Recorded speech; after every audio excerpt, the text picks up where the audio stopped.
Lecture du livre Patriarches et prophètes d'Ellen White. Chapitre 4. Le plan de la rédemption. La nouvelle de la chute de l'homme plongea le ciel dans la consternation. Le monde nouvellement créé, contaminé par le péché, allait être habité par une race vouée à la souffrance et à la mort. Cette catastrophe souleva d'universelles lamentations. On n'entrevoyait aucune possibilité de sauver les coupables. Mais l'amour divin avait à l'avance conçu un plan pour le rachat de l'homme. La loi, violée, demandait la vie des transgresseurs. Or, cette loi était aussi sacrée que Dieu lui-même, et seul un être égal au Très-Haut pouvait, en fournissant la rançon du pécheur, devenir son substitut et le réconcilier avec lui. Cet être, c'était le Fils de Dieu, le glorieux commandant des armées du ciel. Pour accomplir cette mission, il devait prendre sur lui la coulpe et le stigmate du péché, descendre jusqu'au dernier échelon de l'ignominie et se voir séparé de son Père. Devant cette effroyable perspective, le Fils de Dieu ne recule pas. Ému de compassion pour le couple infortuné, étreint d'une pitié infinie à la pensée des douleurs d'un monde perdu, il accepte cette entreprise avec tous ses aléas. Il se sacrifiera pour réaliser la pensée éternelle de l'amour de Dieu. Devant le Père, il plaida la cause du pécheur, cependant que l'armée du ciel attendait, dans une grande anxiété, le résultat de l'entrevue. Il dura longtemps, ce mystérieux colloque, ce conseil de paix en faveur de l'homme. Le plan du salut, qui prévoyait l'immolation de l'agneau sans défaut et sans tache, avait été formé avant la création du monde. Et néanmoins, ce ne fut pas sans lutte que le roi de l'univers consentit à abandonner son Fils à la mort pour une race coupable. Mais Dieu aima tellement le monde qu'il donna son Fils, afin que tous ceux qui croiraient en lui ne périssent point, mais qu'ils aient la vie éternelle. Cet amour de Dieu pour un monde qui ne l'aimait pas surpasse toute connaissance. À travers des âges sans fin, les esprits immortels, confondus et prosternés, chercheront à en sonder le mystère. Perverti par le péché, l'homme était incapable par lui-même de se réconcilier avec celui qui n'est que bonté et pureté. D'autre part, Dieu ne pouvait réconcilier le monde avec soi qu'en se manifestant par l'intermédiaire de son Fils. En outre, ce Fils, après avoir racheté l'homme de la condamnation de la loi, allait pouvoir associer la puissance divine à l'effort humain. Ainsi, les enfants d'Adam pourront redevenir enfants de Dieu par la conversion et la foi au Rédempteur. Ce plan allait requérir la collaboration du ciel tout entier. Mais lorsque le Fils de Dieu en fit part aux anges, ceux-ci, loin de se réjouir, accueillirent ces paroles au milieu d'un silence mêlé de stupeur. Le salut de l'homme, leur dit-il, va coûter des douleurs inexprimables à votre chef bien-aimé. Pour pouvoir se placer entre le pécheur et son châtiment, il lui faudra quitter le siège de la majesté céleste, renoncer aux joies et à la gloire immortelle des régions de la pureté et de la paix, naître sur la terre comme un simple homme, y respirer l'atmosphère fétide et souillée d'un monde perdu. Après avoir participé personnellement aux douleurs et aux tentations des humains, il subira l'ignominie et la mort. Tout cela sera nécessaire pour que votre Maître soit à même de secourir ceux qui sont tentés. À la fin de son ministère, dit encore Jésus, livré entre les mains d'hommes cruels et exposé à toutes les insultes et à toutes les tortures que Satan pourra leur inspirer, il sera suspendu entre le ciel et la terre comme un malfaiteur et subira la mort la plus cruelle. Après de longues heures d'une agonie que vous ne pourrez contempler sans vous voiler la face, il connaîtra une suprême angoisse. Chargé à ce moment-là des péchés du monde entier, il verra le Père détourner de lui son visage. À ces mots, les anges se prosternent aux pieds de leur chef et lui offrent leur vie en sacrifice en faveur de l'homme. La vie d'un ange, leur répond-il, ne saurait payer la dette d'un pécheur. Seul peut le faire celui qui a créé l'homme. Durant un certain temps, le Fils vous sera inférieur par la mort qu'il devra souffrir. Revêtu de la nature humaine, il n'aura pas votre résistance morale. Vous aurez donc à l'entourer, à le fortifier et à le soulager dans ses souffrances. Ensuite, attaché au service de Dieu, vous serez par lui envoyé pour exercer un ministère en faveur de ceux qui doivent recevoir en héritage le salut. Vous aurez ainsi à protéger les sujets du royaume de Dieu de la puissance des mauvais anges et des ténèbres morales dont Satan cherchera sans cesse à les envelopper. Quand vous assisterez à l'humiliation et à l'agonie de votre maître, vous serez tenté, dans votre douleur et votre indignation, de le délivrer de la main de ses meurtriers. Mais il ne vous sera pas permis d'intervenir pour empêcher quoi que ce soit. Les sarcasmes et la brutalité des hommes envers le Sauveur font partie du plan du salut. En devenant le Rédempteur, il doit y consentir d'avance. Apprenez que par sa mort, le Sauveur rachètera un grand nombre d'âmes et détruira celui qui a la puissance de la mort. Il revendiquera le royaume vendu à Satan par le péché, et les rachetés en partageront avec lui la possession éternelle. Le péché et les pécheurs seront anéantis et ne troubleront jamais plus la paix du ciel ou de la terre. Je vous demande, dit-il en terminant, de vous rallier à ce plan que mon Père a accepté et de vous réjouir de ce que, par ma mort, l'homme déchu pourra être réconcilié avec Dieu. La gloire et la félicité du monde racheté allaient donc éclipser les douleurs et l'immolation du prince de la vie. Alors, des transports d'allégresse éclatèrent dans les cieux et les parvis célestes retentirent des premiers accords du cantique qui devait plus tard se faire entendre sur les collines de Bethléem, gloire à Dieu au plus haut des cieux, paix sur la terre, bienveillance envers les hommes. Avec plus d'enthousiasme encore que lors de la création du monde, les étoiles du matin entonnèrent des chants d'allégresse et les fils de Dieu poussèrent des acclamations. La première nouvelle du plan de la rédemption qui parvint à Adam était renfermée dans la sentence prononcée sur Satan au paradis, « Et je mettrai de l'inimitié entre toi et la femme, entre ta postérité et sa postérité. Celle-ci t'écrasera la tête et tu lui blesseras le talon. » Cette sentence, prononcée devant nos premiers parents, contenait pour eux une promesse. Tout en prédisant une guerre entre l'homme et Satan, elle déclarait que la puissance du grand adversaire serait finalement abattue. Debout comme des criminels devant leurs juges, Adam et Ève attendaient le verdict qui devait les condamner non seulement à une vie de labeur et de douleur, mais aussi à retourner dans la poussière. Ils entendirent alors ces paroles qui firent naître dans leur cœur une espérance consolante. S'ils devaient souffrir de la puissance de leur grand ennemi, ils entrevoyaient cependant une victoire finale. Quand Satan apprit qu'il y aurait inimitié entre lui et la femme, entre sa postérité et la sienne, il comprit que son œuvre de dépravation sur la nature humaine allait être entravée et que l'homme serait mis à même de résister à son ascendant. Mais lorsqu'il entendit un exposé plus complet du plan du salut, il se réjouit néanmoins à la pensée qu'ayant consommé la chute d'Adam, il avait réussi à obliger le Fils de Dieu à descendre de son trône, revêtu de la nature humaine. Fier de ce premier succès, il se flatta de triompher et de mettre ainsi en échec la rédemption de l'homme. Des anges développèrent plus en détail le plan du salut à nos premiers parents. Ils leur dirent « Soyez certains que, malgré votre grand péché, vous ne serez pas abandonnés à la puissance de l'ennemi. Le Fils de Dieu a offert d'expier votre faute au prix de sa vie. Grâce à une nouvelle période d'épreuve, en obéissant à Dieu, par la foi au Rédempteur, vous pourrez redevenir ses enfants. » Le sacrifice exigé par leur transgression révéla à Adam et Ève le caractère sacré de la loi divine.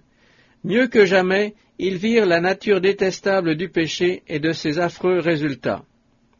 Accablés de remords et de douleur, ils supplièrent Dieu d'épargner son Fils dont l'amour avait fait toute leur joie, et de les frapper eux-mêmes et leur postérité. La loi de Jéhovah, leur fut-il répondu, est à la base de son gouvernement, aussi bien dans le ciel que sur la terre. La modifier, ne fût-ce que sur un seul point, pour l'adapter à votre état de déchéance, est hors de question. D'autre part, la vie d'un ange ne pourrait être acceptée comme rançon de sa violation. C'est le Fils de Dieu, celui qui a créé l'homme qui seul peut la fournir. De même que la transgression d'Adam entraînera la souffrance et la mort, de même le sacrifice du bien-aimé apportera la vie et l'immortalité. Dans votre innocence, vous avez pu vous entretenir avec votre Créateur, mais votre péché vous ayant séparé de lui, il n'y a que l'expiation de son Fils qui puisse franchir cet abîme, ouvrir une voie de communication entre le ciel et la terre, et apporter aux hommes le salut et la joie. Vos relations personnelles avec le Créateur, actuellement supprimées, se continueront par l'intermédiaire de son Fils et de ses anges. Ce n'était pas d'ailleurs l'homme seul qui était tombé sous la puissance de Satan et qui devait être racheté. Il y avait aussi notre terre. On devient esclave de celui par qui on est vaincu. Quand il fut créé, Adam avait reçu la domination du globe. En cédant à la tentation, il devint le captif du tentateur et son fief passa entre ses mains. C'est ainsi qu'en usurpant la domination de la terre confiée à Adam, Satan est devenu le Dieu de ce monde. En payant la pénalité du péché, le Sauveur a racheté non seulement l'homme, mais aussi son empire. Tout ce qui a été perdu par le premier Adam sera restauré par le second. Et toi, tour du troupeau, colline de la figue de Jérusalem, dit un prophète, à toi viendra, à toi arrivera l'ancienne domination. L'apôtre Paul parle également de la rédemption de la possession acquise. Dieu a créé la terre pour en faire la demeure d'êtres saints et heureux. Dieu a formé la terre et l'a affermie. Il l'a fondée lui-même. Il ne l'a pas créée pour être déserte, mais pour être habitée. Ce but sera atteint quand, renouvelée par la puissance de Dieu, exempte de péché et de douleur, elle deviendra l'héritage éternel des rachetés. Les justes posséderont la terre et ils y demeureront à perpétuité. Il n'y aura plus d'anathème, le trône de Dieu et de l'agneau sera dans la ville, ses serviteurs verront sa face. C'est ainsi que Dieu révéla à Adam et Ève d'importants événements qui allaient marquer l'histoire de l'homme jusqu'au déluge et au premier avènement du Fils de Dieu. Ils entendirent encore ces paroles. Bien que le sacrifice du Sauveur soit suffisant pour sauver le monde entier, un grand nombre d'hommes préféreront une vie de péché à une vie d'obéissance. Le crime augmentera d'une génération à une autre, et la malédiction qu'entraîne le péché pèsera toujours plus lourdement sur le genre humain, sur le règne animal et sur la terre. Par sa perversité, l'homme raccourcira lui-même la longueur de ses jours, il déclinera en stature, en endurance physique, ainsi qu'en force morale et intellectuelle. Le monde sera accablé de misère de tout genre. En obéissant à leur penchant, les hommes se rendront incapables d'apprécier les grandes vérités du plan du salut. Mais, fidèle à son dessein, le Fils de Dieu ne se désintéressera pas du sort des hommes.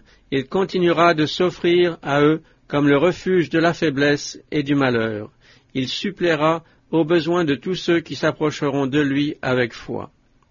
Aussi, y aura-t-il toujours sur la terre des serviteurs de Dieu pour maintenir sa connaissance et rester pur au milieu de la perversité universelle.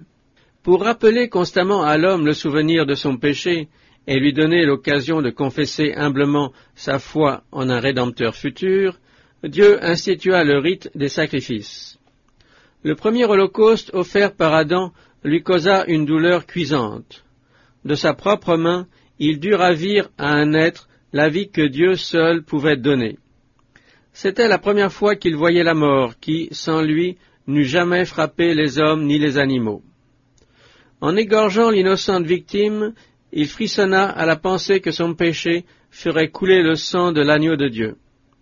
Cette scène lui donna un sentiment plus profond et plus vif de la gravité d'une faute qui ne pouvait être expiée que par la mort d'un être cher au cœur du Très-Haut.